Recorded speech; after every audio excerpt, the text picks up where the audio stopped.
आज हम लोग क्लास 12 के केमिस्ट्री फर्स्ट लेसन सॉल्यूशन से मोलरता और मोलरता के बारे में पढ़ेंगे। तो आइए देखते हैं मोलरता क्या होता है। मोलरता को इंग्लिश में हम लोग मोलैरिटी बोलेंगे। मोलैरिटी। अब मोलरता का डिफिनेशन होता है 1 लीटर विलयन में उपस्थित विलेय के मोलों की संख्या को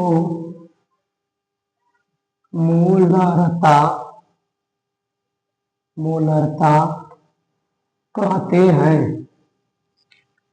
इसे कैपिटल M द्वारा प्रदर्शित करते हैं। यहाँ पे आपको क्वेश्चन दिया है, डिफिनेशन है 1 लीटर विलयन में उपस्थित विलेय के मोलों की संख्या को मोलरता कहते हैं।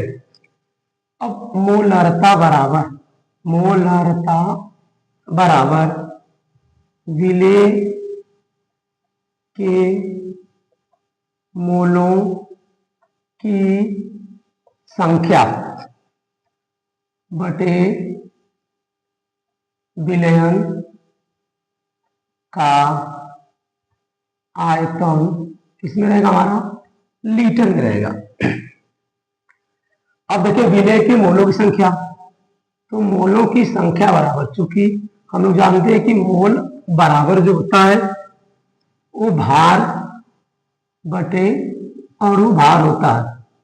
मतलब अगर हम विलेय के मोलों की संख्या निकाल रहे हैं तो विलेय का भार चाहिए हमें और विलेय का अणुभार चाहिए। तो देखिए इसके संदर्भ में हमारा एक फार्मूला निकल के आ जाएगा, मोलरता बराबर मोल की जगह हम लोग रख देंगे भार बटे अणु भार और बटा हो जाएगा हमारा विलयन का आयतन, वो भी किसमें रहेगा, हमारा लीटर में रहेगा। अब इस फार्मूले को हम लोग दूसरे तरीके से अरेंज कर दें। देखिए एक बार,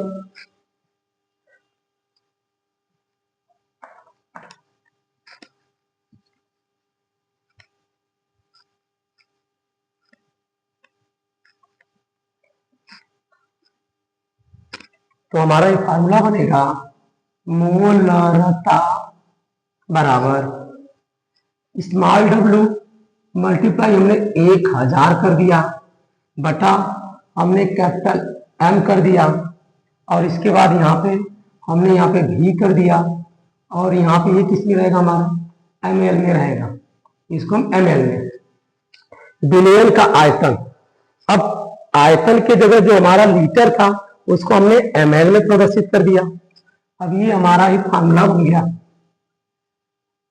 देखिए ये फार्मूला हो गया हमारा, यहाँ पे मल्टीप्लाई रहेगा तो हम जहां करके लिख लेंगे स्मॉल w विलेय का भार, कैपिटल M जो यहाँ पे हमने रख दिया, क्योंकि ये जो M रखे हम लोग यहाँ पे, ये विलेय का अणुभार रहेगा हमारा, अणुभार, और V जो रहेगा वो विलयन का आयतन, वो भी किसमें रहेगा, ml में। अब इस सूत्र का यूज करेंगे हम लोग। तो एक बार इसमें साथ ले लीजिए आप,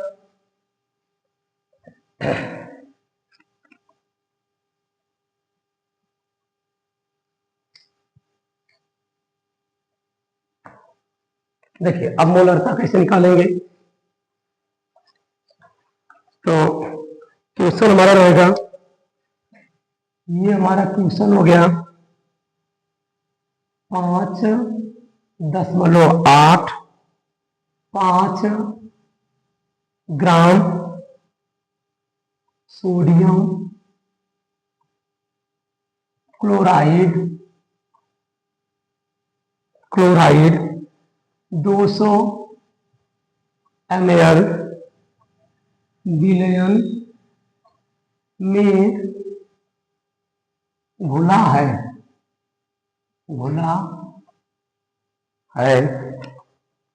विलयन की मोलरता की गणना कीजिए।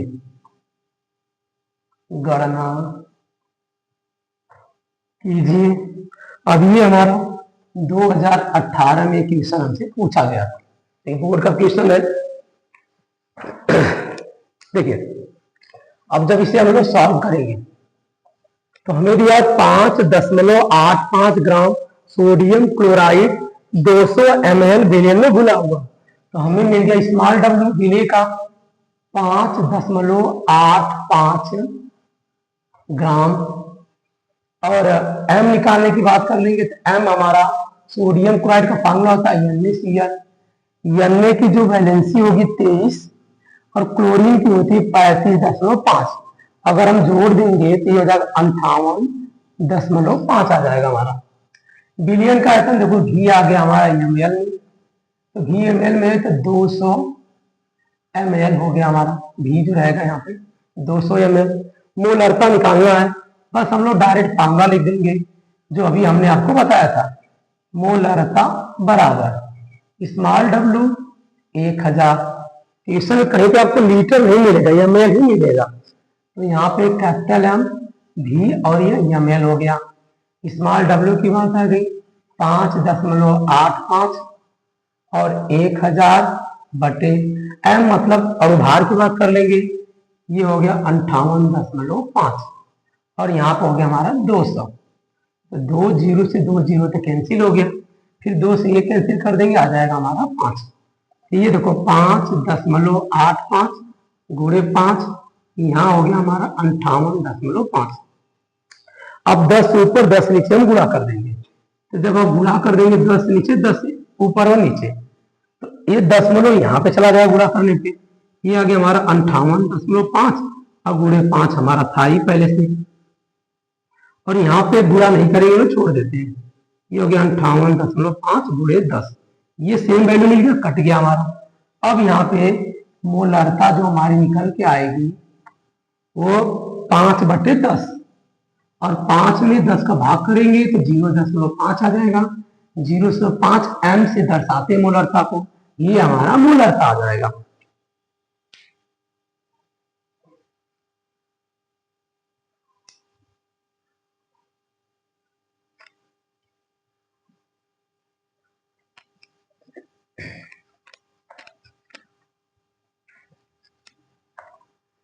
अब इसी प्रकार हम लोग मोलरता के बारे में पढ़ेंगे। तो देखिए, मोलरता बस अंतर वर्ड का है, मोलरता और मोललता। इंग्लिश में लिखेंगे मोलैलिटी। अब इसका डिफिनेशन क्या हो जाएगा? 1 किलोग्राम विलायक में उपस्थित विलेय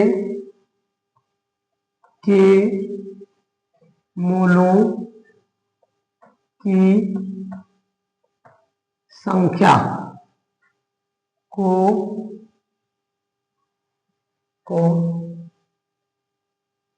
मोललता कहते हैं। सिंपल डिफिनेशन है। मोलरता में जो था हमारा 1 लीटर विलयन था, और यहाँ पे क्या हो गया 1 किलोग्राम विलायक हो गया। बस यही हमारा डिफिनेशन है। इसे स्मॉल m द्वारा दर्शाते हैं या प्रदर्शित करते हैं। तो फार्मूला हमारा बन जाएगा मोललता बराबर हमारा हो जाएगा विलेय के मोलों की संख्या बटे विलायक का भार किसमें रहेगा, किलोग्राम में रहेगा। ये विलायक का भार रहेगा। अब देखिए अभी हमने पढ़े थे कि मोल बराबर भार बटे अणु भार, तो सीधा सीधा डिफिनेशन बन गया हमारा, फार्मूला बन जाएगा मोलता बराबर, अगर मोलों की संख्या से जगह में रखेंगे भार बटे अणु भार, तो भार को स्मॉल डब्ल्यू और मल्टीप्लाई हमारा हो गया 1000 बटे, यहाँ पे हमारा हो जाएगा और भार को हमने कैपिटल एम रख दिया, और यहाँ पे विलायक का जो भार रहेगा उसको हम लोग कैपिटल डब्ल्यू में रख दिया, ये मल्टीप्लाई का चिन्ह है, और ये किसमें रख देंगे, ग्राम में, क्योंकि तो 1 किलोग्राम बराबर 1000, 1000 हमने उड़ा कर दिया। ये हमारा फार्मूला हो गया। अब जहां करके लिख लेंगे हम लोग, जहां करके कि हमारा स्मॉल डब्ल्यू क्या रहेगा, विलेय का भार किसमें रहेगा, ग्राम में, और कैपिटल एम क्या रहेगा, विलेय का अणु भार, और यहाँ पे कैपिटल डब्ल्यू क्या हो गया हमारा, विलायक, विलायक का भार किसमें रहेगा, ग्राम में। बस अब इसके बाद देखिए इस पे फार्मूला,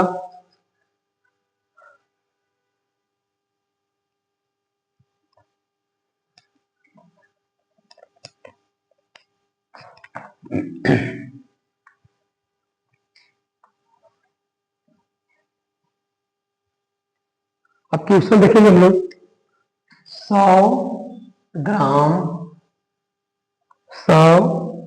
ग्राम विलायक, 100 ग्राम विलायक में विलेय का 1/10 मोल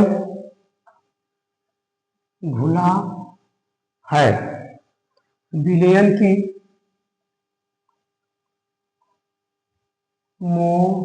मोललता ज्ञात कीजिए। ये हमें क्वेश्चन मिल गया।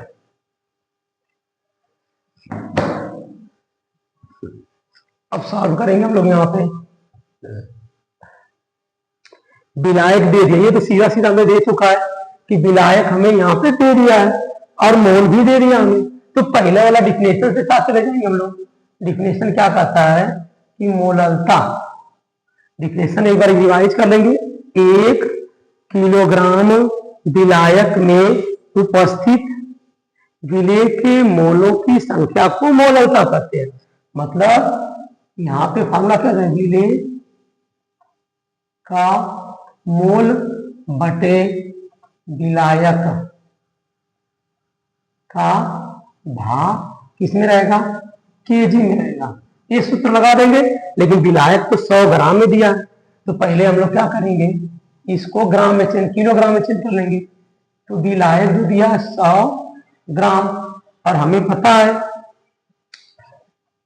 कि 1 केजी बराबर हमारा होता है 1000 ग्राम, तो हम 1000 से भाग कर देंगे, ये हो जाएगा हमारा केजी में कन्वर्ट हो जाएगा। तो 2 0 से 2 0 कैंसिल। अब आ गया हमारा कितना, ये आ गया 1/10, मतलब 0.1 किलोग्राम।